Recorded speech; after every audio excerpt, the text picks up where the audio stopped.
I like college basketball quite a lot. I'm a big NBA fan. I know it's usually the inverse, that people say I like college basketball better because better competition. It's not overpriced, overpaid professionals who are sitting on their butts all day long and not doing it and don't really care. But I like them both. When I was a grad student at the end of the tour in Southern California, this was the period during which the Lakers won 3 championships in a row. When I was in Southern California, pretty big Lakers fan. Pretty hard not to be a Lakers fan, especially during the period that they were winning. And I remember very many occasions at which you go down to see a playoff game in a local bar, or you go down with your friends to some place, and the environment there is absolutely about collective effervescence. Sure. You see totemic if you're a man, Alexander, what are women going to do? No, women were there doing this too. Oh, yeah. As many women as men? Oh. No. Oh, no. I'm sorry, it does nothing for me. So what do the women do? Oh, you've never been in a bar in Boston during when a Red Sox game. Says nothing to me. You have the WNBA now. You have the women's national basketball doesn't do anything for me. Keep going, because I'm. But we look hard enough individually for you, we'll find it. But the argument more generally sociologically is that this is you're there in the bar. The bar is already all done up in totemic Lakers colors. Purple and gold are everywhere. Everybody who's not a Lakers fan. A lot of hardcore female the heck out of me. But yeah, everybody's got their. I would wear my 34 Shaquille O'Neal jersey down to the place with me every game. I bet they mistook you for him too when you walked in. Just like him. Yeah, just like him. You've got 5 minutes to tell the people.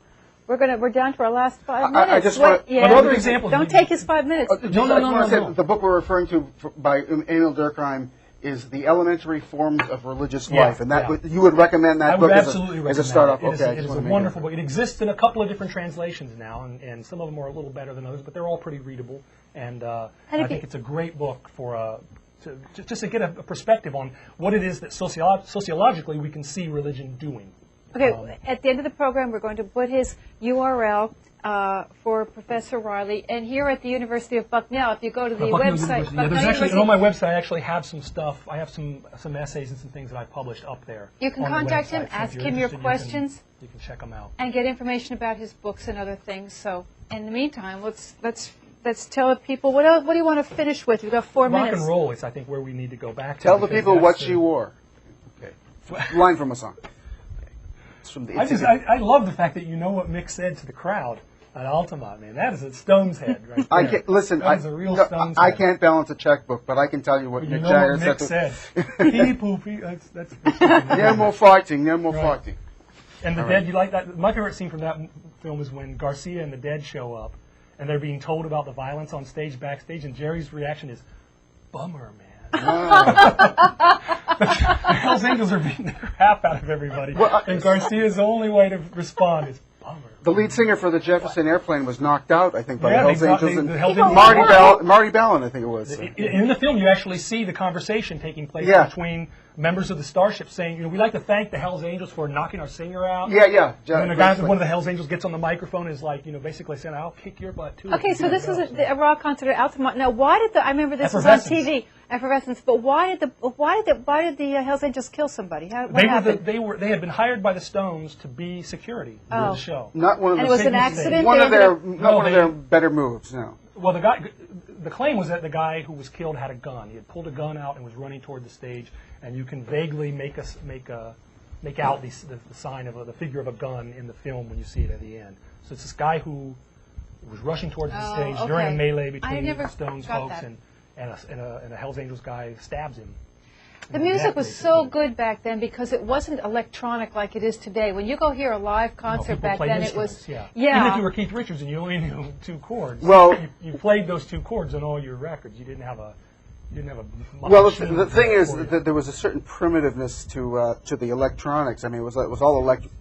Yeah, it was tubes. Tube head amps, exactly. It was tubes, and head amps. It was not long after that period where you actually could reproduce the effects and sounds of a recording studio live. Yeah. Up until that point, you couldn't. Yeah. So it was still, the tube amp thing, and it was rude and crude. Another thing that you had at live shows then, I think, which is different now, is you didn't have as you said, the technological level was not as advanced. Right. You didn't have the sound reinforcement quality that you could have. So you could basically play an arena show now with a little tiny amp and just mic the crap out of it with Back then, you had to have 50 Marshall amps up on stage. And another and very it was loud as hell. And another very important factor is that it was way before Britney Spears was born. Yeah. So Yeah, but that contributed. You know, the other thing is that you could afford to go to a concert That's back true. then. That's You can't true. even afford to go to these Bank concerts anymore. financing. The big Forget shows about were it. free back then. This is Yeah. if you go to another '60s festival show, you've seen the. I'm sure Dennis, you've seen the Isle of Wight video, right?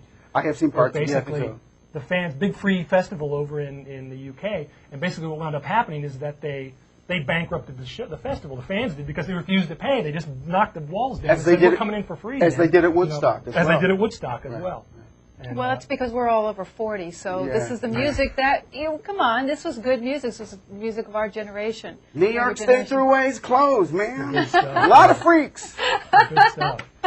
No, this stuff always winds up making its way into my courses, even the course has nothing to do with music at all. Well, yeah. I'll say the best student comment I ever got on an evaluation was someone wrote, "Knows more about music than you do." 30 seconds. Hey, it's been a real That's pleasure nice. having you on the been a lot of program, Alexander. I fun. hope Wow. you'll come It's been back. great fun. When you finish your book, bring it back. We'll I talk about definitely it. will. You guys get a copy. Thank you. Absolutely. Thank Great, you. thanks. Dennis, thank you. Tim, thank you. And Right. thank you for watching us. Again, you can contact Professor Riley directly. His URL will be up at the end of the program. We'll see you next week on the Atheist Viewpoint. Thanks for joining us.